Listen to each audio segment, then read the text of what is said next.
राधे राधे। कुंज बिहारी श्री हरदास, भगवान किस चीज़ से प्रसन्न होते हैं? क्या उन्हें हमारी बहुत सारी वस्तुएं जब हम अर्पण करें तब प्रसन्न होते हैं, या हमारे प्रेम और श्रद्धा से प्रसन्न होते हैं? ये प्रश्न आप सबके मन में एक बार आता है।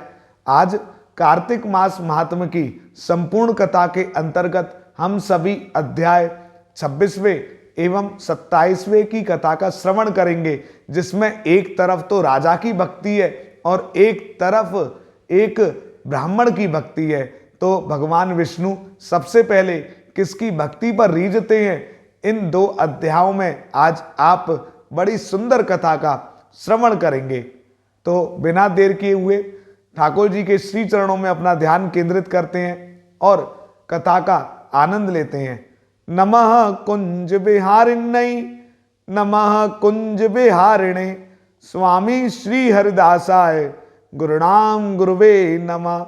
राधा मेरी स्वामिनी, मैं राधे जू को दास, जन्म जन्म मोहे दीजियो, श्री वृंदावन को वास। बोलिए श्री बांके बिहारी लाल की जय।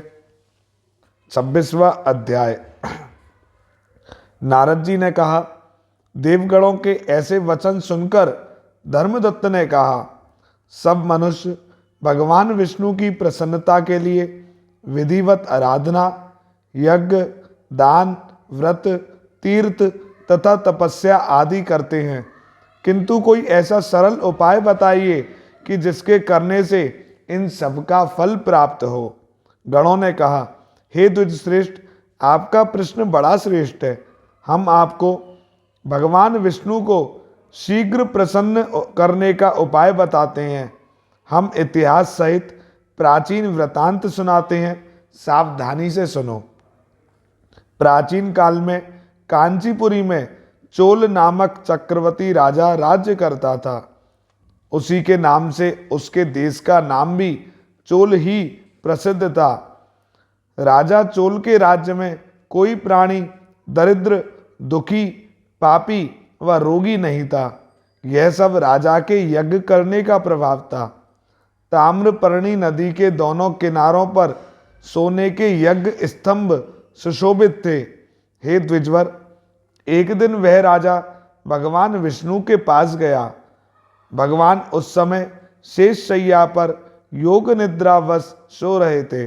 राजा ने उनकी मणियों, मोतियों और स्वर्ण के दिव्य फलों फूलों द्वारा पूजा की। वह साष्टांग प्रणाम करके भगवान के चरणों के पास ही बैठ गया।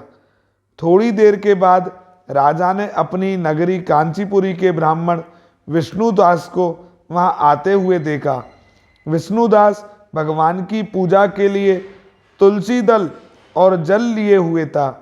विष्णुदास ने वहां आकर भगवान को विष्णु सूक्त मंत्रों द्वारा स्नान करवाकर मंजरी तथा दलों से उनका विधि पूर्वक पूजन किया। विष्णुदास के चढ़ाए हुए दलों से राजा के चढ़ाए हुए मणि मोती व स्वर्ण के फूल ढक गए। राजा यह देखकर क्रोध भरकर बोला, ढोंगी मूर्ख, तूने मेरी चढ़ाई हुई मणियों, मोतियों व सोने के फूलों को तुलसी दल व अपने सादे फूलों से ढक दिया है। तू बेचारा भला भक्ति करना क्या जाने। तूने मेरे किए हुए विचित्र श्रृंगार को बिगाड़ दिया है। राजा की बात सुनकर विष्णुदास को भी क्रोध चढ़ आया और वह राजा के गौरव को तुच्छ समझकर कहने लगा, हे राजन, तुम भक्ति करना नहीं जानते। तुमको अपने धन का घमंड है। बताओ, आज से पहले तुमने भगवान के कितने व्रत किए? देवगण ने कहा। ब्राह्मण के ऐसे वचन सुनकर राजा ने घमंड से हंसकर कहा, हे विप्र, भगवान की भक्ति के अभिमान से यदि तू ऐसी बात कह रहा है तो मैं पूछता हूँ, तेरे जैसे भिखमंगे ब्राह्मण में भगवान की भक्ति ही कितनी है? क्योंकि तुमने आज तक भगवान की प्रसन्नता के लिए कुछ भी नहीं किया, ना तो कोई मंदिर बनवाया, तो तुम भला इस प्रकार की भक्ति का जैसे कि तुम कर रहे हो क्या गर्व कर सकते हो? यहाँ जितने भी ब्राह्मण बैठे हैं मेरी बात को ध्यान पूर्वक सुने और देखें कि भगवान विष्णु के दर्शन मुझे होते हैं या इसे। इसके बाद दोनों की भक्ति के संबंध में आप लोग जान लेंगे। देवगण ने कहा। ऐसा कहकर राजा अपने महल में चला गया और वहां जाकर उसने अपने पुरोहित मुद्गल को आचार्य बनाकर विष्णु यज्ञ आरंभ किया। उसने उस यज्ञ में अनेकों ऋषि महर्षियों को बुलाया, उनको बहुत सा अनाज और नगदी आदि दक्षिणा दी। जो यज्ञ पहले ब्रह्मा जी ने गया में किया था, वही यज्ञ राजा चोल ने अपनी नगरी चोल में किया। विष्णुदास भी अपने मंदिर में ही रहकर भगवान की प्रसन्नता के लिए व्रत करने लगा। उसने माघ तथा कार्तिक मास के व्रत किए, तुलसी के वन की और एकादशी को भगवान विष्णु के 12 अक्षर मंत्र का जाप किया। वह भगवान को प्रसन्न करने के लिए गीत गाता रहा व नृत्य करता रहा, नित्य प्रति व्रत करता, भूमि पर सोता, हर समय भगवान विष्णु का स्मरण करता और सब प्राणियों में समदृष्टि से भगवान को ही देखता था। उसने भगवान को प्रसन्न करने के लिए माघ तथा कार्तिक के व्रत भी किए और उन व्रतों के नियमों का पालन भी किया और उद्यापन भी किया। और इस प्रकार राजा चोल और विष्णुदास द्वारा दोनों को आराधना करते हुए बहुत दिन बीत गए। अब 27वां अध्याय। गणों ने कहा, विष्णुदास एक दिन भोजन तैयार करके भक्ति में तल्लीन था कि कोई उनका भोजन चुरा कर ले गया। लेकिन सायंकाल की आराधना हो सके और व्रत भंग ना हो, इसलिए उसने उस दिन दोबारा भोजन तैयार नहीं किया। श्री नारद जी ने कहा, हे राजन, इस तरह लगातार 7 दिन तक कोई दूसरा भोजन चुराता रहा। तब वह हैरान होकर सोचने लगा, यह तो बड़ी विचित्र घटना है।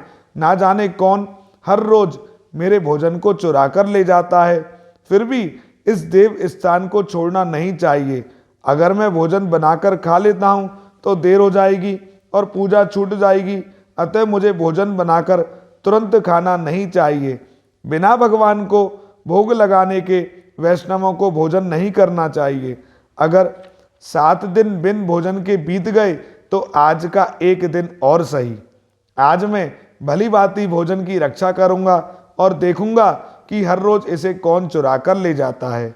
ऐसा सोच विष्णुदास भोजन के पास ही छिपकर बैठ गया।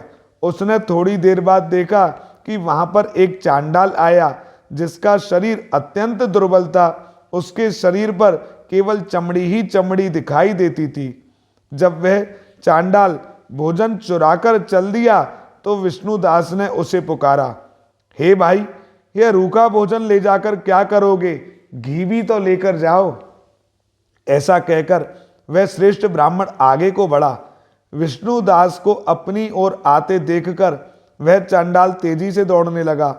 वह ब्राह्मण से डर गया, लेकिन निर्बलता के कारण दौड़ भी ना सका। अतः वह भूमि पर गिर पड़ा और मूर्छित हो गया।